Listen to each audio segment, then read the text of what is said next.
Здравствуйте, дорогие родители. Папа, мама, Алёша, Жорочка, Раечка, Мишенька. Во-первых, я вам сообщаю о том, что я нахожусь жива и здорова. И надеюсь, скоро дома буду. Войне уже скоро конец, и с победой приеду. Папа и мама, почему вы мне не пишете? То ли у вас бумаги нет, то ли я не знаю что.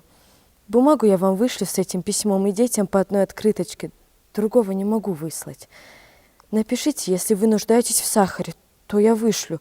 И пишите все подробно, как живете. Как получите фотокарточку, напишите, чтобы я знала, что получили. Мам, опишите за всех, кто где находится, где Мишка, где Шурка. И вообще, пишите, меня это все очень интересует, знать вашу жизнь и здоровье вас всех. Пап, напишите, где находится дядя Андрюша, Маруся и Толик. Если вы все вместе, то привет и дяде Андрюше, и Марусе, и Толику. Если дядя с вами, то я больше всех на него обижаюсь, чем на вас, потому что мама не может, папе некогда, а у него, по-моему, больше всех времени. Мама и папа, не обижайте детей, а то я как вспомню про них, так у меня слезы текут. Ведь как я за вами соскучилась, особенно за ними. Я бы с вами хотя бы посидела и поговорила несколько минут.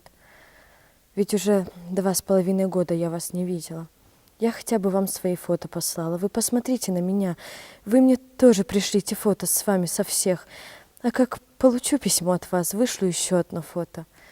Прошу, пишите письма и описывайте всю жизнь. Что есть в магазинах и почем. Пишите, трудно ли вам жить, чтобы я все знала о вас. За меня не беспокойтесь. Я живу хорошо. Здоровье мое прекрасное. Только вот плохо, что вы не пишете. С тем пока. До свидания.